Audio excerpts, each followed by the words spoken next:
Hola a todos. Hoy vengo con todo mi brilli, como podéis ver, mirad, de gala total, para hablaros de uno de los grandes misterios de la literatura, que es ¿quién fue Shakespeare? ¿Quién fue?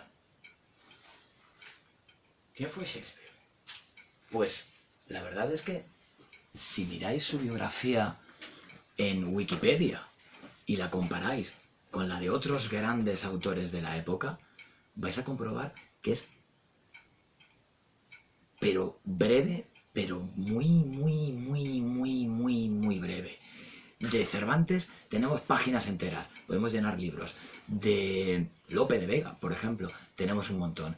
De otros autores ingleses de la época, por ejemplo, Ben Jonson, del que vamos a hablar ahora, o Francis Bacon, sabemos un montón. Y de Shakespeare, ¿qué sabemos? Pues realmente bien poco, y casi todo es consecuencia de asuntos legales, como con quién se casó, dónde trabajó. Sabemos muy poco de su vida. ¿Cómo puede ser que uno de los más grandes dramaturgos de su época, de una de las más grandes naciones de su época, como era Inglaterra, haya dejado tan pocos rastros? Pues es realmente un misterio, uno de los grandes misterios de la literatura.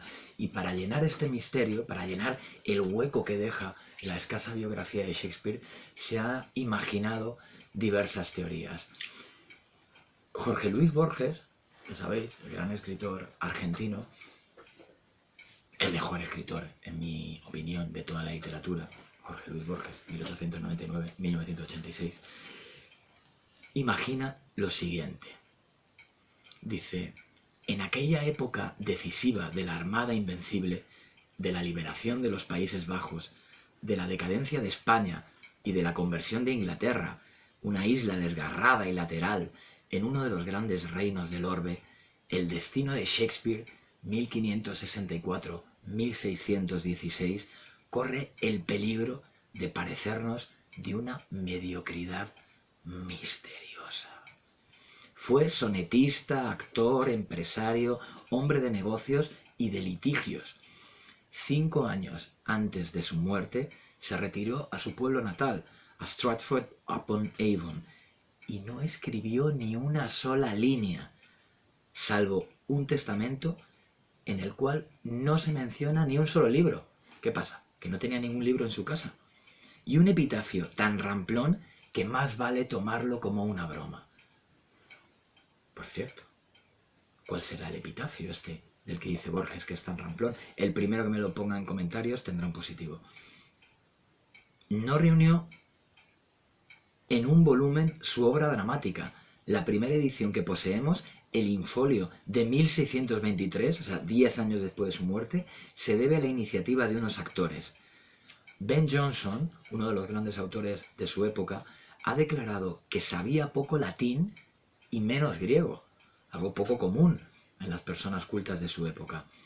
Tales hechos han inspirado la conjetura de que fue solo un testaferro, o sea que era un hombre de paja, una persona que firmaba las obras que escribían otros.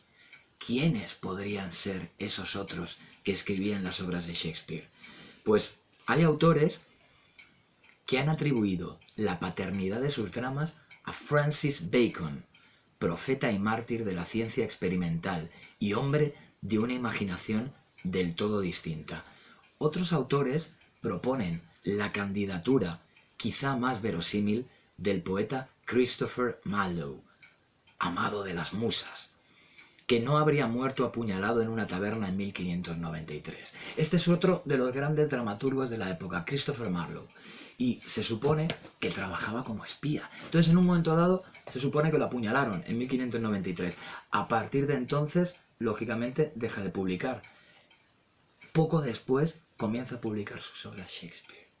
Entonces hay quien dice, claro, fingió su muerte y lo que hizo es, desde donde estuviera, por ejemplo, un exilio en el extranjero, o quizá en la propia Inglaterra cambiando de identidad, seguiría escribiendo. No podía publicar sus obras con su nombre y lo publicaba con el nombre de este Shakespeare, que no era más que un actor y un empresario de poca monta.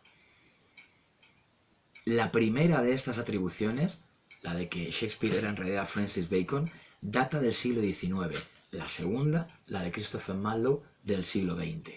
En el curso de más de 200 años, piensa Borges, a nadie se le había ocurrido pensar que Shakespeare no fuera el autor de su propia obra.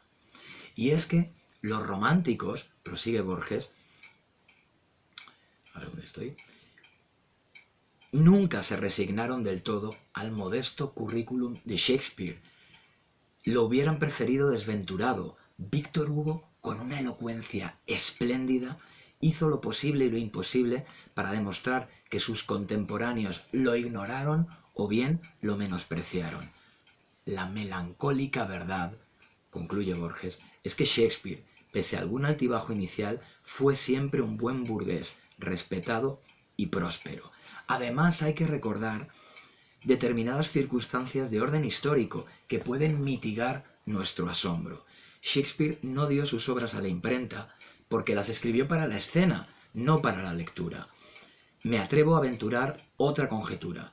Shakespeare, para escribir, precisaba el estímulo de las tablas, la urgencia del estreno y de los actores. De ahí que una vez vendido su teatro, El Globo, dejó caer la pluma.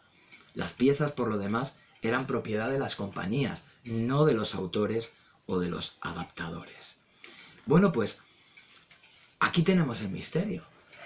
Entonces, se sabe muy poco de Shakespeare. Es muy raro, porque es, no lo olvidemos, uno de los autores más importantes de toda la literatura universal, si no el más importante, como dice en la Enciclopedia Británica, que siempre barre para casa. Entonces, más que explicaros yo la biografía de Shakespeare, me gustaría que